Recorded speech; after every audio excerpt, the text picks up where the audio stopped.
Shalom bagi kita sekalian. Bersyukur kita dapat kembali bersekutu, beribadah, dan kembali merenungkan kebenaran firman Tuhan. Mari kita mempersiapkan diri kita berdoa. Bapa di surga, kami bersyukur Tuhan kesempatan yang Kau berikan kepada kami dapat kembali datang ke hadapan Tuhan dan saat ini mau merenungkan firman-Mu. Berikan kami kelembutan hati, jadikan hati kami tanah yang subur untuk ditabur akan firman-Mu ya Tuhan. Layakkan hamba-Mu yang menyampaikan firman Tuhan, yang penuh kelemahan, keterbatasan, kiranya Engkau sempurnakan dan terlebih lagi Roh Kudus menyatakan kebenaran-Mu kepada kami sekalian ya Tuhan. Biarlah firman-Mu membimbing kami, tunjukkanlah jalan-Mu kepada kami, bimbing kami di air kepada air yang tenang, air hidup yang sejati. Dalam nama Tuhan Yesus kami berdoa, amin. Saudara sekalian, salah satu yang sering kali kita lakukan sebagai seorang Kristen adalah berdoa. Mungkin karena kita terlalu sering berdoa, maka tidak heran, sadar atau tidak sadar, kita sering kali menganggap remeh doa.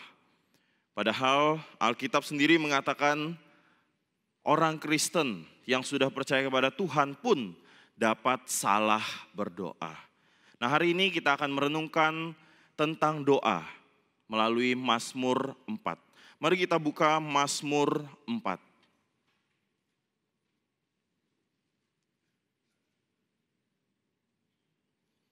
Kita akan membaca Mazmur 4 ini secara bergantian, saya yang ganjil yang pertama, kemudian saudara sekalian yang genap, yang kedua, demikian seterusnya bergantian. Mazmur 4. Doa pada malam hari untuk memimpin biduan dengan permainan kecapi, Mazmur Daud.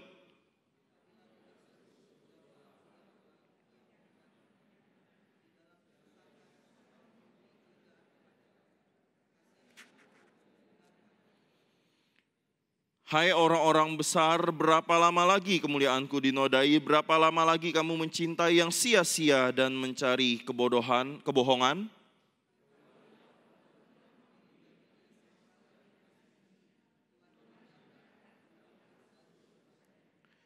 Biarlah kamu marah, tetapi jangan berbuat dosa. Berkata-katalah dalam hatimu di tempat tidurmu, tetapi tetaplah diam.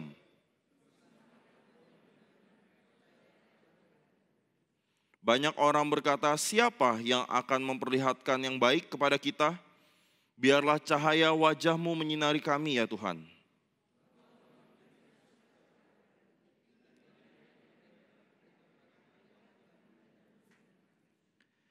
Dengan tentram aku mau membaringkan diri lalu segera tidur, sebab hanya Engkaulah ya Tuhan yang membuat aku hidup aman. Mazmur 4 di sini diberi judul adalah doa pada malam hari, karena memang Mazmur ini adalah Mazmur doa. Mazmur sendiri ada puluhan kali menggunakan istilah doa, baik sebagai judul maupun sebagai kata-kata di dalam Mazmur. Saudara kalau melihat di sini, uniknya walaupun Mazmur 4 adalah doa, tetapi di ayat yang pertama dikatakan untuk memimpin biduan dengan permainan kecapi. Doa tapi juga sekaligus nyanyian. Di dalam Mazmur, doa dan nyanyian itu begitu erat hubungannya. Ya, jadi doa pribadi lalu kemudian diangkat menjadi nyanyian bersama. Ini merupakan menjadi nyanyian di dalam ibadah. Dan beberapa penafsir menyatakan bahwa Mazmur 4 ini dinyanyikan di dalam ibadah pada petang, ibadah petang atau malam hari. Ibadah malam itu mungkin kalau di dalam tradisi Yahudi itu bukan berarti jam 9 malam atau jam 12 malam, bukan. Tapi mungkin sekitar jam 6 sore. Ya, jadi ini adalah Mazmur yang doa pribadi lalu kemudian digubah menjadi satu nyanyian bersama, sehingga doa ini bukan lagi menjadi doa pribadi, tapi menjadi doa bersama-sama yang dipanjatkan oleh umat Tuhan. Kita juga bisa melihat di sini bagaimana Mazmur 4 ini dibentuk menjadi satu setting musik, yaitu ada istilah sela. Saudara bisa lihat ada istilah sela di beberapa bagian ayatnya, misalnya di ayat 3, lalu kemudian nanti di ayat 5. Istilah sela itu apa? Saudara-saudara, istilah sela itu seperti interlude. Ya. Jadi waktu menyanyi lalu kemudian musik saja, itulah sela. Waktu musik saja yang main, maka yang menyanyi itu merenungkan kata-kata yang dinyanyikan. Jadi bukan berarti musik saja yang main lalu penyanyinya bengong, nggak ngerti, pikirannya kosong, bukan. Tapi membawa hatinya fokus kepada firman Tuhan yang direnungkan. Kalau di dalam doa setelah itu berarti berdiam. Diam sejenak untuk merenungkan kebenaran firman Tuhan. Nah saudara, apa yang bisa kita renungkan tentang doa menurut Mazmur 4 ini? Apa prinsip doa di dalam Mazmur 4? Yang pertama, doa adalah percakapan kepada Sang Engkau. Doa adalah percakapan kepada Sang Engkau. Saudara, kalau kita bicara soal percakapan, maka kita pikir ya umum, doa adalah komunikasi kepada sesuatu yang lebih luar biasa daripada diri saya. Doa adalah komunikasi kepada sesuatu yang di luar diri saya yang lebih besar daripada diri saya. Ini memang umum. Beberapa waktu lalu saudara mungkin mendengar berita sekitar pada tanggal 27 Juli, ada 8 orang penambang yang terkubur ya di salah satu daerah pertambangan di Jawa Tengah ini. Terkubur kurang lebih 60 meter, ya itu begitu dalam, ya lebih tinggi daripada gereja ini, ya begitu dalam sekali. Dan beberapa tim SAR dan beberapa orang sudah mengusahakan untuk mencari penambang ini, tapi nggak berhasil. Sampai berhari-hari, kira-kira mungkin 7 hari mereka berusaha mencari penambang yang terkubur, tapi nggak ketemu juga, nggak bisa. Dan begitu membahayakan. Akhirnya keluarga, tim SAR, dan setiap orang yang sudah berusaha akhirnya mengadakan sholat goib. Saya sendiri nggak tahu ya sholat goib ini apa. Tapi kemudian itu ketika ditanya kepada kepala desa yang di situ, ini sholat goib maksudnya apa? Kepala desa itu mengatakan, kita mendoakan para almarhum yang terjebak air di lubang Banyumas. Mendoakan beliau mudah-mudahan amal ibadahnya diterima di sisi Tuhan yang Maha Esa, gitu ya. Ini umum. Ketika sesuatu terjadi yang tidak bisa kita tanggulangi, tidak bisa kita hadapi. Penambang ini terkubur, nggak tahu keadaannya seperti apa. Orang-orang sudah berusaha nggak bisa mengetahui apa yang terjadi dan nggak bisa menolong. Maka mereka berkomunikasi, bercakap kepada sesuatu yang lebih besar dari diri mereka yang disebut sebagai Tuhan. Doa sebagai percakapan memang sepertinya memang umum ya saudara. Tapi apa bedanya dengan doa sebagai percakapan kepada Sang Engkau di dalam Mazmur 4? Yang pertama saudara, kalau kita merenungkan tentang agama-agama lain berdoa, lalu doa itu berkomunikasi kepada sesuatu yang luar biasa di luar diri pada manusia. Bahkan mungkin ada yang mengatakan mungkin komunikasi ke dalam diri karena diri mungkin ada Allahnya. Ya. Percakapan itu adalah usaha manusia untuk berkomunikasi. Di dalam agama-agama lain mengatakan bahwa doa adalah usaha si pendoa untuk menggerakkan sesuatu yang luar biasa. Di luar dari si pendoa. Sesuatu apapun itu. Ada yang mungkin sebut Tuhan. Yang sekarang mungkin lagi populer sebutnya universe atau semesta. Ya. Siapapun itu. Sesuatu yang luar biasa itu.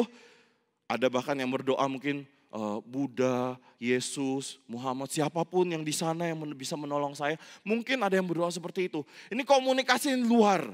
Usaha manusia untuk menggerakkan sesuatu yang di luar dirinya. Untuk menolong dia karena dia sudah nggak bisa lagi menolong masalah dalam hidup, menyelesaikan masalah dalam hidupnya. Tapi dalam Alkitab, percakapan kepada Sang Engkau itu sebenarnya adalah percakapan yang dimulai dari Tuhan sendiri. Doa di dalam Alkitab adalah respon terhadap percakapan Allah yang Allah sendiri memulainya. Dari mana saudara tahu hal ini di dalam Mazmur 4? Saudara bisa lihat. Ada ungkapan sebutan-sebutan akan Allah di dalam Mazmur 4 yang begitu unik. Di dalam ayat 2 pemazmur menyebut Tuhan, memanggilnya sebagai Ya Allah. Itu Elohim. Saudara kalau menggunakan istilah Elohim di dalam perjanjian lama, itu istilah umum menyebut Allah atau dewa. Jadi kalau misalnya Baal misalnya, itu juga disebut sebagai Elohim di dalam istilah aslinya. Atau dewa-dewa lain. Elohim itu digunakan untuk sebutan Allah-Allah yang umum. Ya. Tapi pemazmur menyebut Allah itu hanya berapa kali saudara? Coba lihat. Berapa kali? Mazmur 4, pemazmur menyebut Tuhan sebagai Allah berapa kali? 5 kali? Enggak. 4 kali? Enggak. Cuma 1 kali. Lalu selanjutnya apa saudara? Selanjutnya ada istilah Tuhan dengan huruf besar semua, lalu kemudian istilah Engkau. Pak Lukman, terus apa sih khususnya ini maksudnya? Apa sih bedanya menyebut Tuhan, Allah, Tuhan, lalu kemudian dengan huruf besar semua dan Engkau? Ingat saudara, Tuhan memerintahkan jangan menyebut nama Allahmu dengan sembarangan. Tuhan gak mau disebut namanya dengan sembarangan. Tetapi pemazmur ini berani menyebut Tuhan dengan huruf besar Yahweh dan Engkau. Di dalam tradisi Yahudi, ketika ada tulisan di dalam Alkitab itu Yahweh, yaitu yang diterjemahkan ke Indonesia dengan huruf Tuhan dan huruf besar semua, mereka bisa mengganti sebutan itu. Mereka enggak menggantinya menyebutnya sebagai Yahweh. Misalnya, saya membaca ini ya.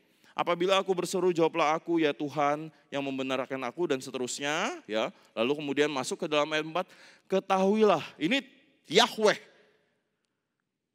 Pembaca Yahudi ingat, jangan menyebut nama Tuhan Allahmu dengan sembarangan. Maka mereka menggantinya Adonai atau Elohim. Mereka enggak berani menyebut Yahweh. Tapi pemazmur di sini, ketika dia berdoa di hadapan Tuhan, doa pribadinya menyebut Yahweh. Siapa yang berani menyebut nama Tuhan yang inti dari nama Tuhan itu? Nama yang dikenalkan Tuhan kepada Musa ketika Musa bertanya, siapa namamu ya Tuhan? Kalau aku ditanya, siapa Allah yang mengutus aku?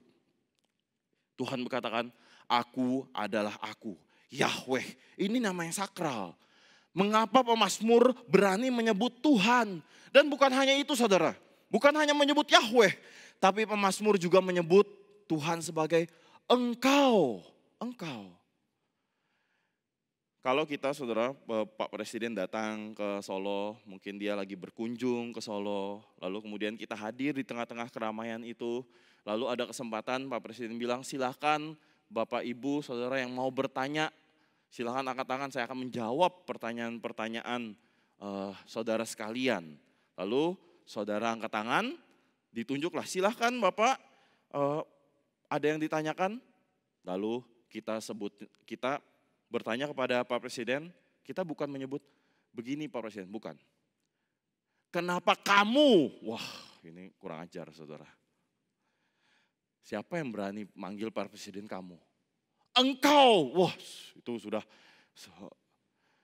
Pak Presiden dipanggil Pak Menterinya, Pak Presiden gitu ya. Sekarang ada yang manggil yang lain-lain lagi istilahnya ya. Gitu ya. Istrinya manggil apa saudara?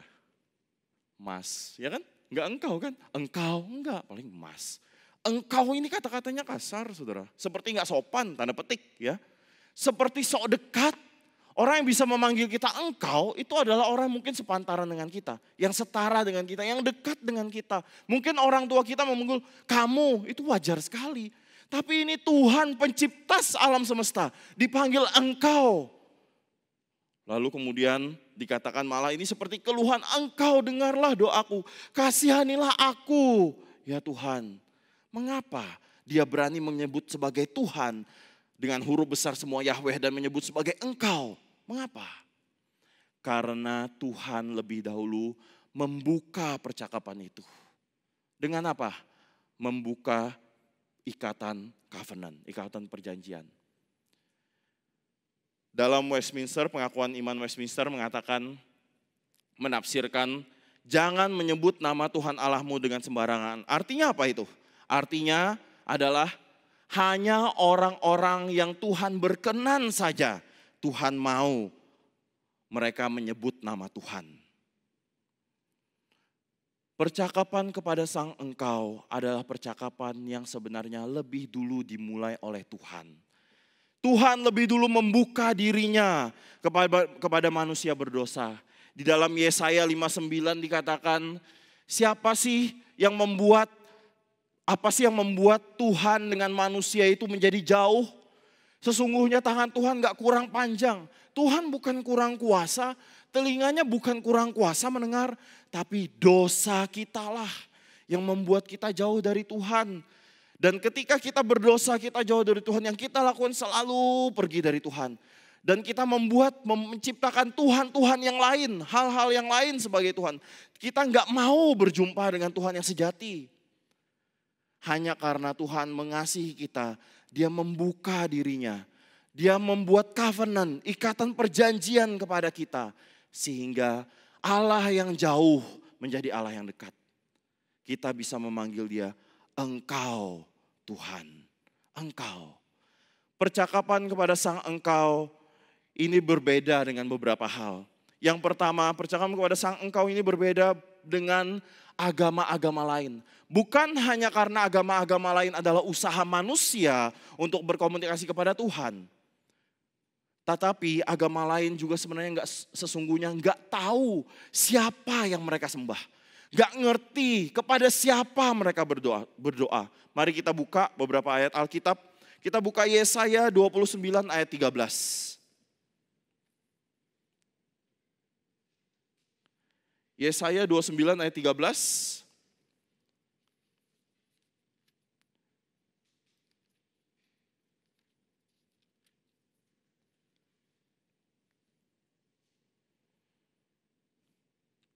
Berfirmanlah Tuhan, oleh karena bangsa ini datang mendekat dengan mulutnya dan memuliakan aku dengan bibirnya, sedangkan hatinya menjauh dariku dan ibadahnya kepadaku hanyalah perintah manusia yang dihafalkan. Tuhan gak berkenan kepada ibadah yang hanya perintah manusia yang dihafalkan. Hanya kebiasaan ritual yang diajarkan manusia. Begitu pula agama-agama lain. Bagaimana dengan kekristenan? Mungkinkah juga ibadah kita adalah perintah manusia yang dihafalkan? Mungkin. Mungkin saja. Yesaya 29 ayat 13 ditujukan kepada siapa saudara? Kepada umat Tuhan. Yang katanya percaya kepada Tuhan, yang katanya beribadah kepada Tuhan. Tapi ibadahnya hanya perintah-perintah manusia yang dihafalkan. Waktu liturgis bilang, mari kita menyanyikan pujian bagi Tuhan. Jemaat hanya menyanyi saja di mulutnya, tanpa hatinya sungguh-sungguh memuji Tuhan. Mulut di bibirnya saja mereka memuji Tuhan, tapi hatinya jauh dari Tuhan.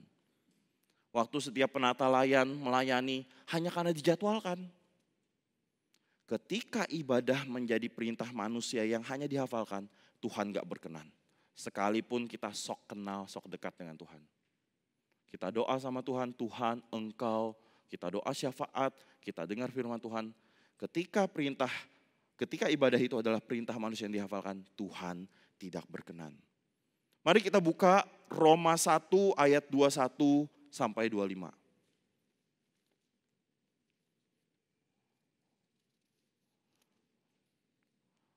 Roma 1 ayat 21 sampai 25 saya bacakan. Sebab sekalipun mereka mengenal Allah, mereka tidak memuliakan Dia sebagai Allah atau mengucap syukur kepadanya. Sebaliknya pikirannya menjadi sia-sia dan hati mereka yang bodoh menjadi gelap. Mereka menyatakan diri berhikmat padahal mereka telah menjadi bodoh.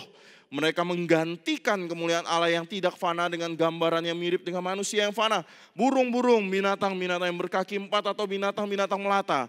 Karena itu Allah menyerahkan mereka kepada kecemaran sesuai dengan keinginan hati mereka. Sehingga mereka saling mencemarkan tubuh mereka.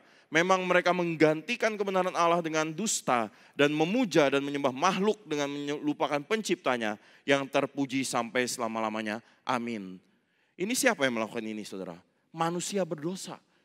Manusia berdosa menjadikan segala sesuatu yang bukan Allah sejati menjadi Allah.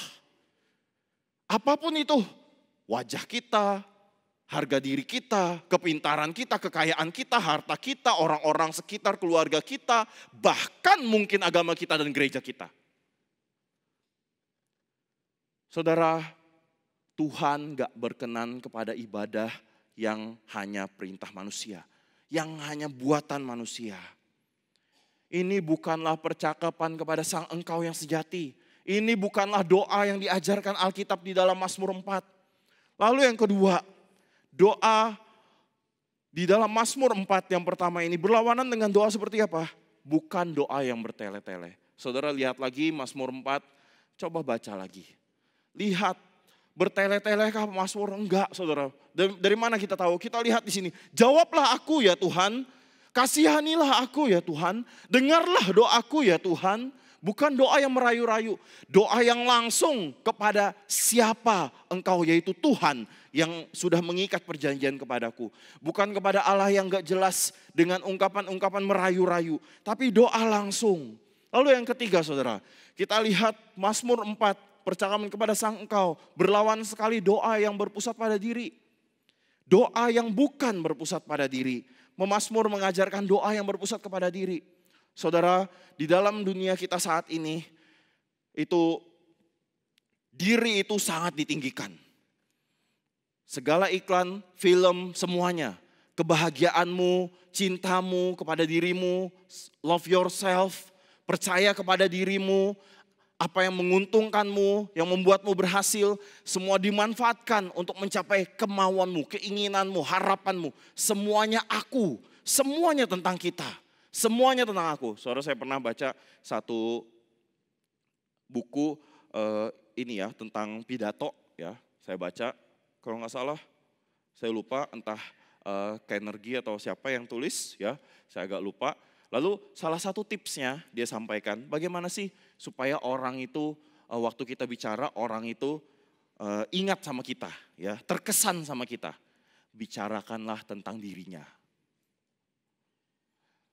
Maka saudara, ketika kita datang atau ketemu orang yang ketika kita bicara sama orang itu, yang dibicarakan bukan kita, tapi hal lain yang bukan kita, bahkan mengkritik kita mulai gak suka.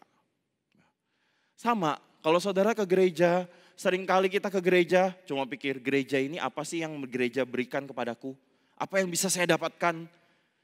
Ayo saya datang ke sini, hibur aku, ayo hibur aku. Wah, kalau gerejanya ternyata sampai dimarah-marahin gitu ya. Sudah pulang, waduh besok saya pindah gereja aja, dimarah-marahin terus. Kalau ke gereja ini seringnya dimarahin, bukan dihibur. Sudah Senin sampai Sabtu udah pusing sama usaha, pusing sama keluarga. Sampai gereja pengen dihiburkan, dibuat lucu-lucu, malah dimarahin. Sudah jauh-jauh lagi. Kita cari gereja yang menguntungkan kita. Cari orang yang menyenangkan kita. Semuanya tentang kita, semuanya tentang aku. Tapi Mazmur 4 mengajarkan doa bukan tentang aku. Doa adalah tentang engkau. Tentang engkau, bukan tentang aku. Saudara, kalau kita menelusuri di dalam sejarah, kenapa sih manusia bisa sampai self-centernya itu berpusat pada dirinya begitu kuat sampai saat ini? Tentu karena dosa. Karena dosa. Sebenarnya wajar kalau kita memandang sesuatu, segala hal, dasar penilaiannya kita pada tahap tertentu, itu wajar. Mana mungkin kita bisa mengerti orang lain. Kita nggak masuk pikiran kita, memasukkan pikiran kita ke orang lain, nggak mungkin. Orang ngomong apa yang kita bisa terima tafsiran terhadap omongan orang itu. Kita nggak ngerti yang terjadi sesungguhnya di dalam itu apa. Yang seringkali kita kemudian menafsirnya, seringkali nggak selalu tepat dengan kebenaran.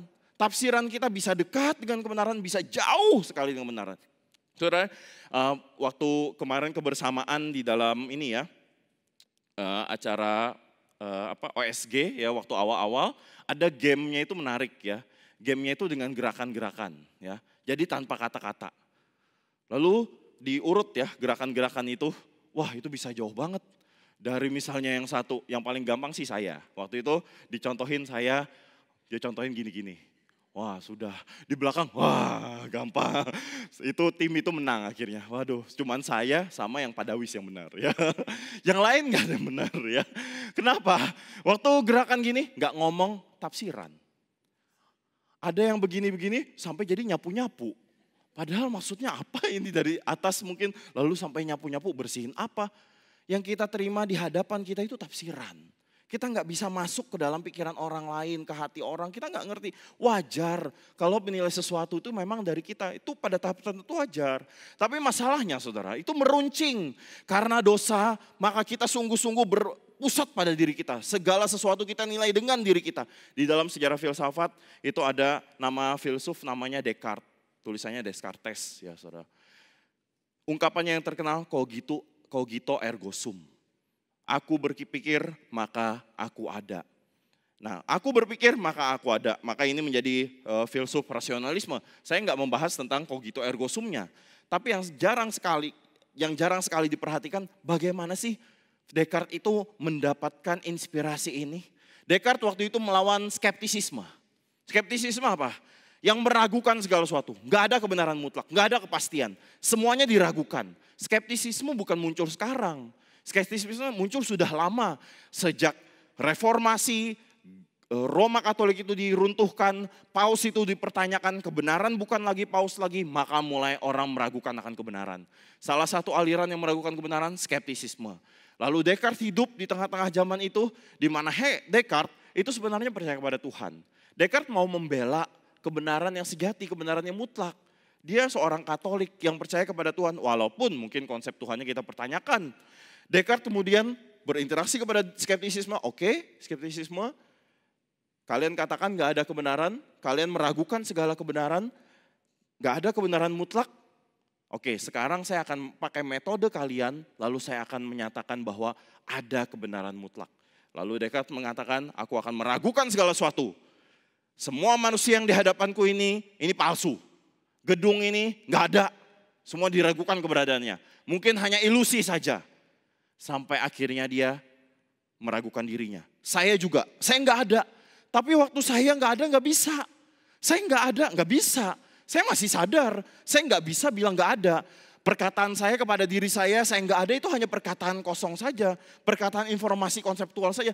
Karena saya sadar saya ada.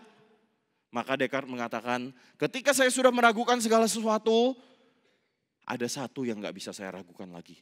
Yaitu saya yang ada, yang berpikir, yang sadar, yang meragukan segala sesuatu. Saya ada. Sejak ini saudara, standar penilaian kepada diri, dasarnya dengan diri itu meningkat.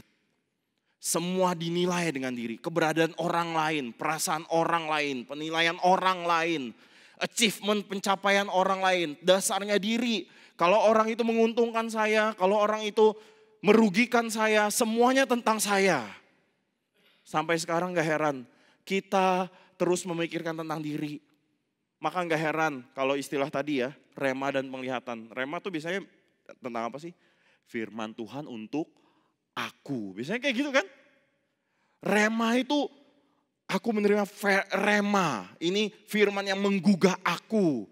Kalau firmannya gak menggugah aku itu bukan untuk aku. Itu bukan rema, bukan kebenaranku ya. Bukan kebenaran tapi kebenaran ya. Makanya saudara ikut seminar Pendeta Calvin Bangun, rema dan penglihatan. Ya, saudara ketika kita merenungkan sejarah dunia, keadaan sekitar kita, membuat kita berfokus kepada diri. Maka salah satu terapi yang baik yang kita bisa lakukan yaitu bercakap kepada Sang Engkau. Kepada Engkau, bercakap kepada Engkau artinya apa? Engkau yang dinyatakan di dalam Alkitab, Allah yang sejati, bukan Engkau yang gak jelas, bukan semesta, bukan impersonal, tapi Allah yang pribadi. Engkau yang aku bercakap kepada Engkau ya Tuhan. Bukan percakapan manipulatif untuk memanfaatkan keuntungan saya, manfaatkan Tuhan, tapi percakapan yang membangun relasi intim dengan Tuhan. Percakapan kepada Engkau. Saudara pasti kesal kalau setiap orang datang kepada saudara hanya waktu butuh bantuan, ya kan? Coba bayangkan kalau Tuhan, saudara datangi kepada Tuhan hanya ketika butuh bantuan. Kita pun kesal apalagi Tuhan. Tapi Tuhan sabar sekali, mungkin dia senyum-senyum saja, aduh anakku kayak gini terus ya. Waktu sakit baru datang, waktu susah doanya 1 jam. Waktu dapat berkat limpah doanya cuma 1 menit gak nyampe ya.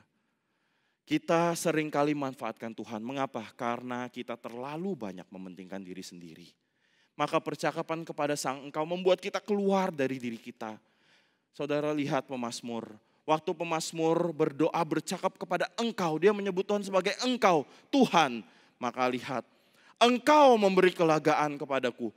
Engkau memberi sukacita hatiku. Engkau memberi damai sejahtera, Engkau memberi ketentraman. Engkaulah sumber hidupku, Engkaulah sumber sukacitaku. Engkau. Saudara ketika lihat di Mazmur dari ayat 1 sampai ayat 9 ada yang menyatakan Di sini nggak kelihatan bahwa pemazmur lepas dari pergumulannya. Pemazmur bergumul, ada orang-orang yang mau menjatuhkan dia. Pemazmur mungkin, oke, saya nggak mengalami itu. Tapi kita bisa juga simpulkan, tafsirkan secara umum. Pemazmur mengalami masalah hidupnya yang nggak bisa dia tanggulangi. Sesuatu yang di luar dirinya yang nggak bisa dia kendalikan. Lalu kemudian dia berdoa kepada Tuhan dan dilihat di ayat 1-9. Permasalahannya selesai tidak? Nggak selesai. Nggak selesai. Banyak penafsir juga menyatakan nggak selesai. Nggak ada di ayat terakhir, maka musuhku itu Tuhan aku melihat, musuhku itu dihancurkan. Jadi nggak untung lagi, mendapat kesusahan. Enggak. Malah dikatakan di ayat 8, mereka panen besar, mereka kelimpahan gandum dan anggur. Musuhnya yang mencelakan dia makmur. Apakah berarti pemazmur bilang, oh Tuhan ini nggak dengar doa saya. Harusnya saya susah karena orang itu, buat dong orang itu susah. Harusnya kalau ada masalah, buat dong masalah saya selesai. Kalau saya banyak hutang, besok dong hutang saya selesai. Enggak. Pemazmur ayat 1-9 enggak ada solusinya ketemu. Enggak ada pergumulannya selesai. Lalu tentang apa sih doa ini? Karena aku mau dekat dengan Engkau ya Tuhan. Karena Engkaulah yang memberikan kelegaan kepada aku. Engkaulah yang memberi sukacita. Engkaulah yang memberi damai sejahtera. Aku, Engkau. Itulah doa yang pertama. Yang kedua saudara. Doa sebagai percakapan kepada Sang Engkau yang pertama. Yang kedua, apa yang kita bisa pelajari, renungkan dari Mazmur 4 tentang doa. Yang kedua, doa adalah perjumpaan dengan Allah melalui firman-Nya. Doa adalah perjumpaan dengan Allah melalui firman-Nya. Saudara lihat, mungkin saudara nggak ngeh di ayat mana sih ada firman Tuhan. Bukankah semua ayat firman Tuhan? Ya, semua ayat firman Tuhan. Ya, tapi ada ayat firman Tuhan yang dikutip pemazmur di sini, yaitu di ayat 7. Saudara lihat di ayat 7. Apa yang pemazmur katakan? Biarlah cahaya wajah-Mu menyinari kami ya Tuhan. Ini ayat apa sih? Ini ayat apa? Dari Bilangan 6 ayat 24-26. Mari kita buka Bilangan 6 ayat 24-26.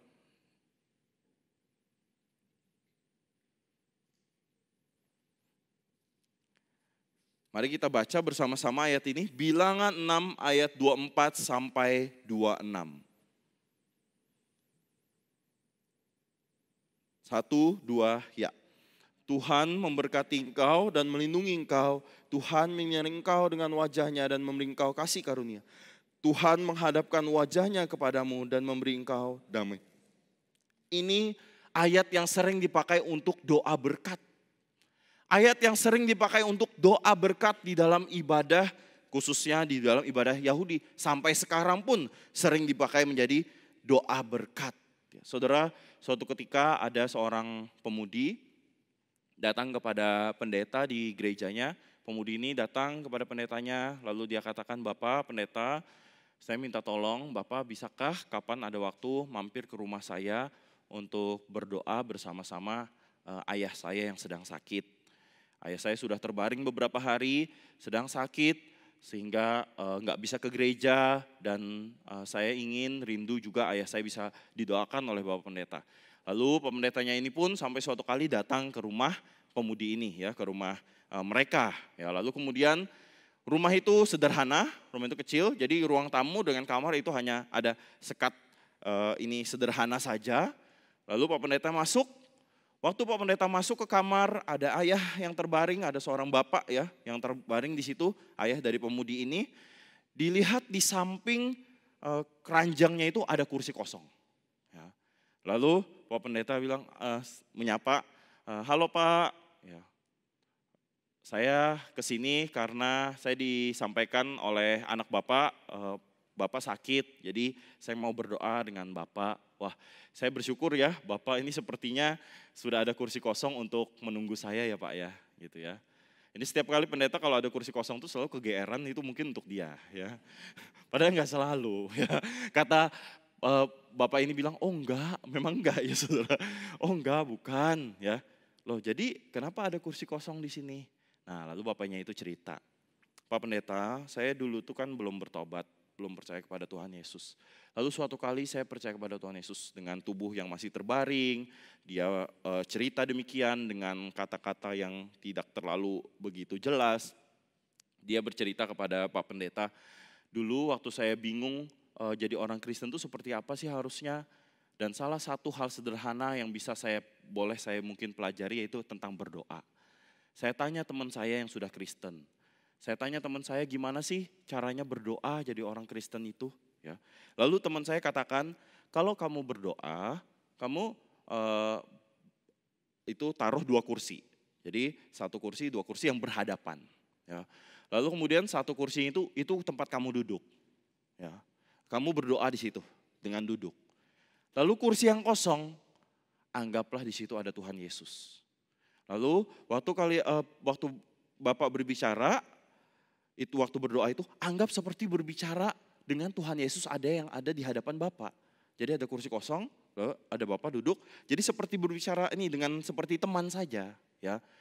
Nah, maka itulah ada kursi kosong di kamar ini, Pak Pendeta. Jadi ini adalah bagaimana supaya saya berdoa kepada Tuhan Yesus. Ini contoh yang salah, Saudara, ya. Ini contoh yang salah. Seringkali kita doa itu visualisasi kita apa? Entah ada pria yang bajunya putih, brewokan, ya, kulitnya putih, wah mulai rasis nih. Ya. Lalu kemudian rambutnya mungkin panjang. Wah, mimpi kalau ada yang bilang, Kak Lukman saya kemarin mimpi ketemu Tuhan. Gimana itu mimpi ketemu Tuhan? Ya itu ketemu pria yang demikian, yang demikian. Kita sering waktu doa, waktu beribadah, waktu melakukan hal-hal yang kita sebut kekristenan, tapi menggunakan visualisasi manusia. Itu salah. Lalu ketika kita sudah melakukan itu, kita bilang kita bertemu dengan Tuhan. Beberapa waktu lalu saudara saya pernah dengar ada hamba Tuhan berkhotbah seperti ini. Ini khotbah gak benar. Ya. Dia pagi-pagi saat teduh, dia cerita kepada jemaatnya. Tadi pagi saya saat teduh, saya doa, saya renungkan firman Tuhan. Tiba-tiba awan menyelimutiku. Wah, ini mulai horor ya. Awan gelap lalu aku diangkat ke dalam awan itu. Aku merasakan kehadiran Tuhan. Saudara, gimana kita berjumpa dengan Tuhan? Melalui firman-Nya. Melalui firman-Nya. Melalui firman yang kita renungkan. Melalui firman yang kita doakan. Saudara gak perlu dan gak usah cari-cari penglihatan seperti itu. Gak ada gunanya. Jangan naif. Gak usah dibohong-bohongi dengan yang seperti itu. Gak ada. Saudara, seringkali Tuhan sudah berjumpa dengan kita, seringkali. Tapi kita yang mengeraskan hati kita. Lalu kita katakan, saya berjumpa dengan Tuhan kalau sudah saya lihat mukjizat yang luar biasa. Kalau saya lihat di depan saya yang sakit sembuh. Kalau saya lihat di depan saya ada pria berjubah putih misalnya. Di mimpi saya ketemu pria yang berjubah putih itu misalnya. Bukan demikian. Bukan demikian. Gimana kita berjumpa dengan Tuhan? Melalui firman-Nya. Allah menjumpai kita begitu sering dengan firman-Nya. Tapi kita seringkali keras hati. Kita bilang, enggak, itu bukan Tuhan. Lalu kita mulai mencari-cari yang fenomena. Kita datang beribadah, yang kalau bisa waktu dalam ibadah kita terangkat. Kalau dalam ibadah kita bisa, tanda petik, itu ada yang dulu, holy laughter, ketawa kudus. Ketawa aja sepanjang sejarah. Sepanjang sejarah lagi. Salah. Sepanjang gereja. Saudara, kalau ketawa itu saya jagonya, saudara. Karena saya pernah waktu dulu remaja pemuda sama mereka, saya tuh pimpin kondak mereka ketawa. Ya. Gak ada kan, pernah lihat kan? Waktu ngobrol saya bilang, ayo kita tes nih. Kalian bisa terpengaruh saya gak ketawa. Lalu saya kondak, ketawa-ketawa. Mereka semua jadi ketawa. Lalu sampai ada teman bercanda, wah ini Lukman kalau jadi pemimpin gereja Holy Laughter jadi sukses dia nih. Katanya. Kita mencari hal-hal yang fenomena, mengapa? Karena kita gak puas dengan Tuhan. Bukan karena Tuhan yang tangannya kurang panjang pada kita, tapi karena dosa kita, saudara. Saudara mungkin bingung, saudara gimana sih, apa sih artinya Pak Lukman berjumpa dengan Tuhan melalui firman-Nya? Yang pertama, berjumpa dengan Tuhan melalui firman-Nya artinya adalah Ketika kita ingat dan merenungkan firman Tuhan melalui doa kita, itu adalah cara Tuhan berkata-kata kepada kita. Sekali lagi ya saudara, firman Tuhan yang kita ingat dan kita renungkan di dalam doa kita, itu adalah cara Allah berkata-kata kepada kita. Tim Keller mengatakan doa Kristen adalah sebuah persekutuan dengan Allah personal yang bersahabat dengan kita melalui firman-Nya, melalui kata-kata.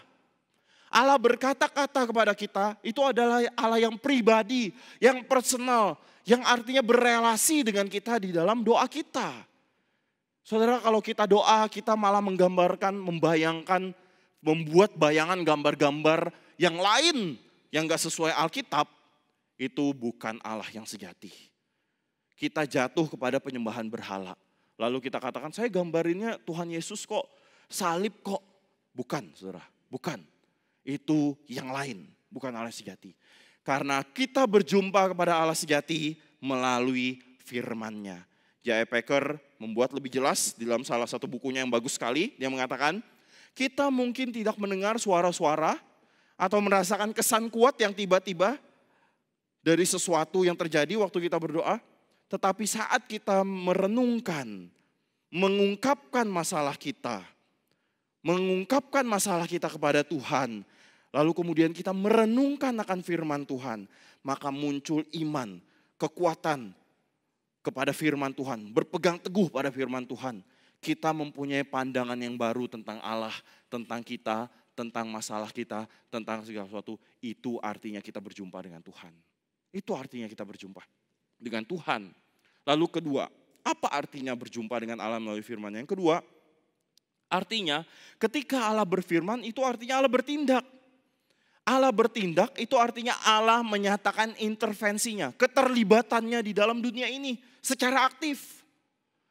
Kadang-kadang kita menganggap remeh firman Tuhan. Tapi saudara, ketika Allah berfirman itu Allah artinya bertindak. Kita buka Kejadian 1,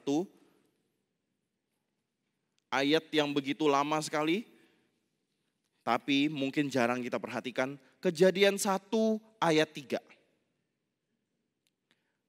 Mari kita baca bersama-sama Kejadian 1 ayat 3. 1, 2, ya. Berfirmanlah Allah, jadilah terang, maka terang itu pun jadi. Berfirmanlah Allah, maka jadi. Beda dengan perkataan manusia. Waktu manusia berkata, misalnya saya berkata di sini, saudara, mari kursi yang kosong kiranya bisa diisi dengan orang-orang yang banyak. Apakah langsung bisa jadi? Enggak, harus ada follow up, harus ada humas. Harus saya juga doakan, kita semua doakan, kita juga humas, gerakin, ajak orang-orang datang. Kata-kata manusia harus diikuti tindakan. Sedangkan Allah enggak seperti itu. Waktu Allah berkata, itu berarti Allah bertindak. Dan waktu Allah berkata dan dia bertindak, itu artinya Allah menyatakan intervensinya secara aktif di dalam dunia ciptaan. Allah yang berfirman adalah Allah yang sungguh hadir, yang terlibat di dalam ciptaan. Kita buka Ibrani 4 ayat 12.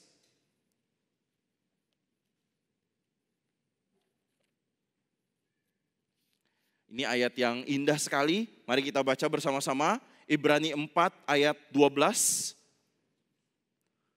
Baca yang keras saudara. 1, 2, ya.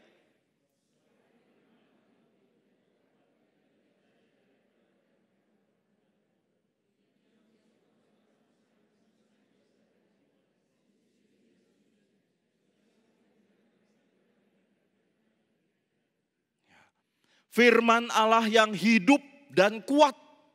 Itu saudara.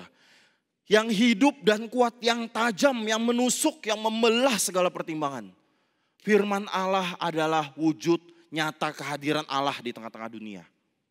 Kadang-kadang kita menganggap remeh kebenaran firman Tuhan.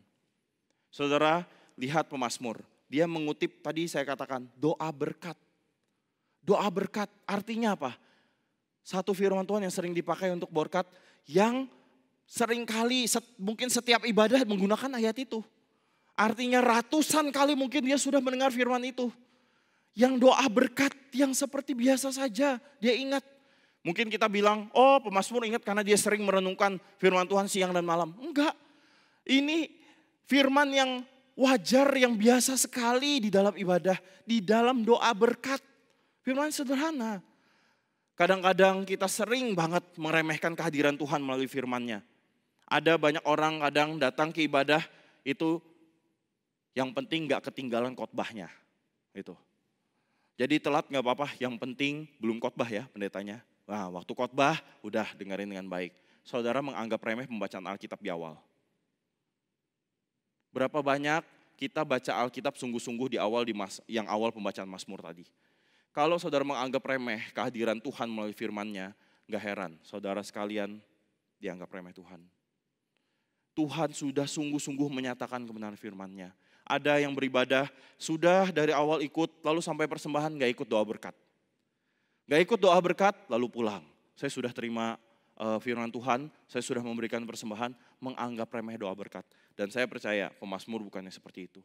Mazmur ikuti ibadah dari awal hingga akhir. Lalu di tengah-tengah pergumulan dia berdoa kepada Tuhan. Tuhan, aku bergumul begitu berat, dengarlah, kasihanilah aku. Dia ingat. Tunjukkanlah wajahmu kepadaku ya Tuhan. Kiranya sinar cahaya wajahmu memancar kepadaku. Dia ingat firman Tuhan, saat itulah dia berjumpa dengan Tuhan. Berjumpa dengan Tuhan artinya berjumpa dengan Tuhan melalui firman-Nya. Karena firman Tuhan, firman yang kuat, firman yang hidup, firman yang menusuk, firman yang membelah segala pikiran, pandangan, firman yang berkuasa mengubah kita. Saudara, kalau saudara mungkin ada yang sudah tahu hal ini bahwa oh iya kalau Pak Lukman saya berjumpa dengan Tuhan melalui firman, saya bersyukur saya sudah juga mengalami itu. Puji Tuhan. Bagi saudara yang mungkin belum tahu, sekarang kita sama-sama belajar. Saya pun baru belajar saudara hal ini. Kadang-kadang kalau saya merenungkan firman Tuhan, semakin merenungkan semakin banyak yang belum dipelajari. Banyak banget. Saya baru belajar hal ini tahun 2020. Wah baru sekali ya, baru berapa tahun, 3 tahun yang lalu. Waktu itu saya ditempatkan di Jawa Tengah ini dan Jogja. Ya. Lalu kemudian waktu kesempatan itu saya pas berada di Semarang, di GRI Semarang. Dan Vikaris Marvin waktu itu di situ. Ya, saat disitulah kami juga jadi bisa cukup kenal, ya, cukup dekat. Dan waktu itu ada pendeta Antonius Un juga. Ya. Lalu sesudah ibadah, waktu itu ibadah Semarang masih sore. Sesudah ibadah kami makan, lalu habis itu ngobrol-ngobrol lama, ngobrol-ngobrol sampai agak malam, ya, sharing-sharing, pendeta Anton, saya, Vikaris Marvin, ya cerita. Lalu sesudah selesai sharing, kita mau tidur, lalu diingatkan. Pendeta Anton bilang, Lukman, Marvin besok kita doa ya, setiap, oh ya doa sekitar jam, kalau nggak salah jam 6.30 gitu ya. Lalu kemudian Vikaris Marvin, saya tanya kepada Vikaris Marvin waktu kami pergi ke kamar ya. Itu doa kadang-kadang atau memang selalu doa? Lalu oh ya memang kalau Senin pagi itu kalau Pak Anton lagi di sini tuh pasti dia ajak doa. Ya, oh oke, doa ya nggak apa-apa kan? Saya juga bersyukur. Wah ini hamba Tuhan senior ajak saya doa. Wah itu seneng ya. Nah sudah itu doa. Tapi yang saya kaget waktu doa. Sudah bangun pagi doa. Doanya bukan permohonan. Doanya mari kita buka Alkitab, kita doakan ayat Alkitab. Wah saya langsung gak pernah selama ini. Seumur hidup saya gak pernah loh kayak gitu. Dibacakan ayat bergiliran. Vikaris Marvin baca ayat, saya baca ayat, Pak Anton baca ayat. Ada juga di situ yang pekerja di situ Alpian baca ayat juga. Kami baca ayat keliling lalu kemudian didoakan. Setiap ayat didoakan. Waktu itu saya sudah selesai, saya heran kok doa seperti ini gak pernah ya kayak gini. Saya jadi penasaran kan ini buatan Pak Anton atau gimana ya. Jangan-jangan ini buatan Pak Anton aja ya. Lalu saya mulai belajar tentang doa. Lalu saya baca saudara, Martin Luther doa seperti itu, John Calvin doa seperti itu, Thomas Cranmer doa seperti itu. Banyak hamba Tuhan doa seperti itu. Dan pemazmur doa seperti itu. Doa renungkan firman Tuhan. Kalau kita seringkali doa, waktu ada hutang doanya bisa hutangin siapa ya, bisa pinjamin siapa ya. Salah. Kita doa ada masalah, pikirnya Tuhan gimana solusinya, ini mungkin saya minta tolong sama siapa ya, datang ke siapa ya. Salah. Doa renungkan firman Tuhan. Ketika kita doa merenungkan firman Tuhan, mengingat firman Tuhan itu kuat lagi di dalam iman kita. Muncul iman, kekuatan yang teguh lagi di dalam Tuhan. Itu artinya kita berjumpa dengan Tuhan. Lalu saudara sekalian, ketika kita berdoa, kita merenungkan firman Tuhan, kita artinya berada di hadapan Tuhan. Maka ketika pemazmur di ayat 7 mengatakan banyak orang berkata siapa yang akan memperlihatkan yang baik kepada kita. Ini pertanyaan orang-orang lain yang mungkin termasuk orang-orang yang mau mencelakakan pemazmur. Siapa yang bisa memperlihatkan hal yang baik kepada pemazmur ini? Lalu jawaban pemazmur, Tuhan tuh lihat, Tuhan akan memberikan tulah kepada engkau dan seterusnya. Bukan. Jawaban pemazmur ayat firman Tuhan, biarlah cahaya wajahmu menyinari kami ya Tuhan. Biarlah cahaya wajahmu menyinari kami ya Tuhan. Apa artinya saudara? Apa artinya Tuhan memalingkan wajahnya? Cahaya sinar wajahnya kepada kita. Artinya apa? Artinya Tuhan memberikan perkenanannya. Memberikan belas kasihnya. Memberikan perhatiannya. Memberikan kemurahan hatinya.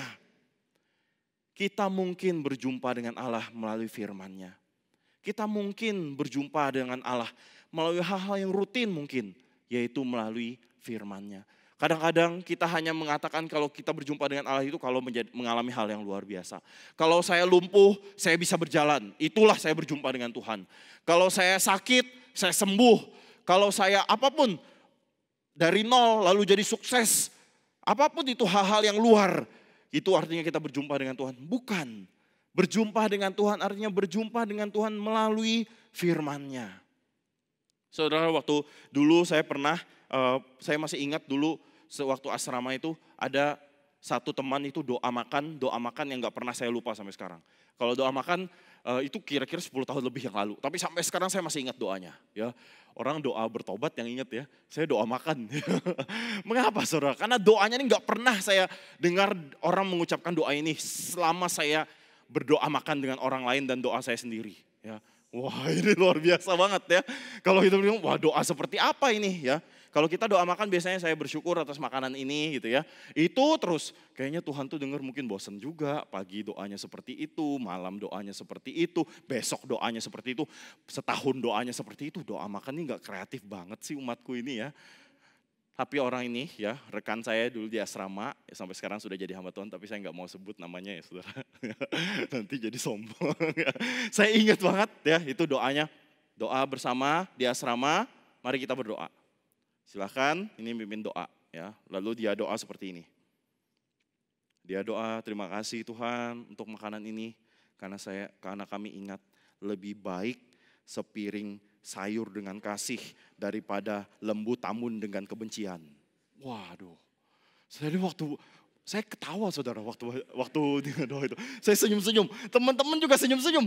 Lalu sudah selesai, amin kan selesai, ketawa, wah doanya luar biasa ya. Waduh, kok bisa sih kepikiran begitu? Ini pintar berkata-kata ya. Lalu dia tuh heran, dia serius loh nanggepinnya. Dia heran, kok kalian ketawa sih? Itu kan ayat firman Tuhan. Itu ayat firman Tuhan loh.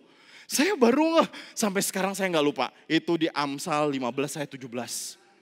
Waduh luar biasa saudara. Itu doa artinya apa saudara? Seringkali dalam keseharian yang rutin kita anggap remeh. Kita pikir kalau yang luar biasa itu ketemu Tuhan. Kalau doa makan mah kita saya percaya waktu kami doa itu sudah berjumpa dengan Tuhan. Tapi sayanya yang mengeraskan hati, saya bahkan menertawakan dan beberapa orang lain juga seperti itu. Demikian juga kita, berapa banyak firman Tuhan dinyatakan kepada kita. Lalu kita masih katakan Tuhan gak hadir, Tuhan gak menolong saya. Ingat ayat 7 ini, biarlah cahaya wajahmu. Apa sih wujud sejati pertolongan Tuhan? Apa? Penyertaan Tuhan kepada kita. Penyertaan Tuhan.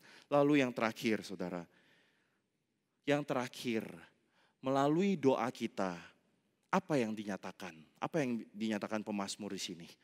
Doa lebih dahulu, lebih utama menyatakan perubahan batiniah daripada perubahan lahiriah.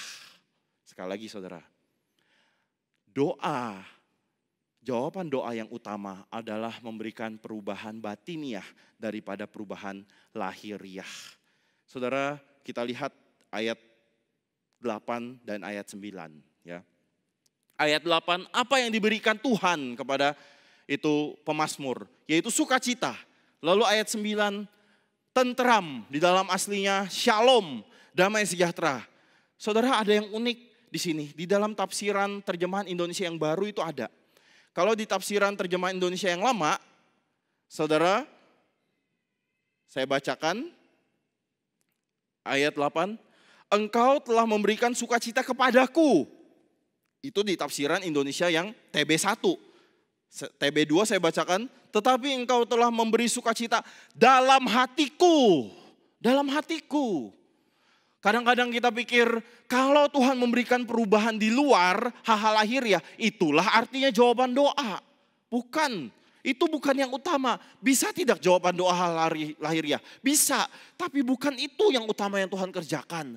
Yang utama Tuhan kerjakan adalah merubah hati kita, merubah diri kita. Mungkin masalah masih ada.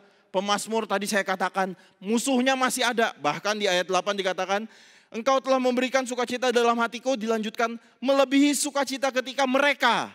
Mereka siapa? Musuh-musuh. Orang yang gak suka sama aku. Ya orang kafir yang fasik itu. Menerima berkat panen, hasil panen. Mereka secara lahiriah itu makmur. Tapi aku bersukacita dalam hatiku. Karena engkau ya Tuhan. Engkau memberikan sukacita dalam hatiku. Lalu kedua saudara, apa yang diberikan Tuhan? Yaitu damai sejahtera. Di dalam Indonesianya tentram. Tapi di dalam aslinya shalom. Itu juga bisa cocok ya. Tapi kita mungkin kurang bisa lihat artinya. Shalom itu artinya apa? Paling enggak ada dua arti. Completeness dan contentment. Lengkap dan cukup. Mengapa pemazmur katakan engkau memberikan damai sejahtera padahal masalahnya belum selesai? Musuhnya masih makmur, panen melimpah-limpah. Mengapa? Karena aku sudah memiliki engkau dan itu cukup ya Tuhan. Karena aku sudah dapat penyertaan-Mu dan itu cukup, aku sudah lengkap. Aku tetap bisa tidur dengan aman. Itu kata pemazmur. Karena ada Tuhan, ada penyertaan Tuhan. Yakub, salah satu tokoh yang unik sekali di dalam Alkitab, diceritakan dari kelahiran sampai kematiannya. Dari dia membangun selisihan di dalam keluarga, membangun keluarga, bekerja, hampir semua diceritakan. Ya, perjuangannya juga berkeluarga itu mendapat pasangan begitu luar biasa, itu juga diceritakan. Sampai anak cucunya bagaimana dia mati lalu kemudian memberi berkat, itu juga diceritakan. Ini seorang tokoh yang unik sekali. Saudara masih ingat ketika Yakub itu mengambil hak kesulungan dari Esau lalu pergi dari rumahnya dengan segala ketakutan, dengan segala kekhawatiran kalau Esau mau mencelakakan dia sampai nggak bawa apa-apa, dia hanya bawa tongkat. Sampai dia pergi kurang lebih 90 lebih kilometer jauhnya dari rumahnya. Lalu di tempat yang sepi, nggak ada apa-apa. Yang dikatakan Alkitab, bantalnya hanya batu saja yang dia jadikan bantal. Waktu malam itu dia bermimpi, dia berjumpa dengan Tuhan. Lalu Tuhan mengatakan apa? Aku menyertai engkau. Ini kalimat penghiburan. Orang sudah mencuri, sudah berdosa, memberontak dengan keluarga, tapi kalimatnya aku menyertai engkau. Waduh, ini sepertinya kayak, wah Tuhan kok membenarkan tindakannya Yakub? Enggak, saudara. Tapi yang menarik di sini, waktu Yakub itu bermimpi, lalu Tuhan menyertai engkau. Bangun dari mimpi, bangun besok paginya bangun, tiba-tiba langsung ada rumah? Enggak. Tiba-tiba ada emas jatuh dari langit? Enggak. Tiba-tiba banyak domba di sekitarnya? Enggak. Enggak ada. Dia harus berjalan lagi. Sampai ketemu dia kerja pun ditipu-tipu. Semuanya ditipu-tipu, segala susah. Padahal Tuhan katakan, aku menyertai engkau. Artinya apa di sini? Artinya Tuhan sudah lebih dulu mengubahkan diri Yakub di dalamnya. Walaupun keadaan luar enggak langsung diubahkan. Dengan berpegang pada janji Tuhan, Yakub di dalam hatinya dia tidak memiliki apa-apa di luar. Tapi dalam hatinya dia memiliki Tuhan.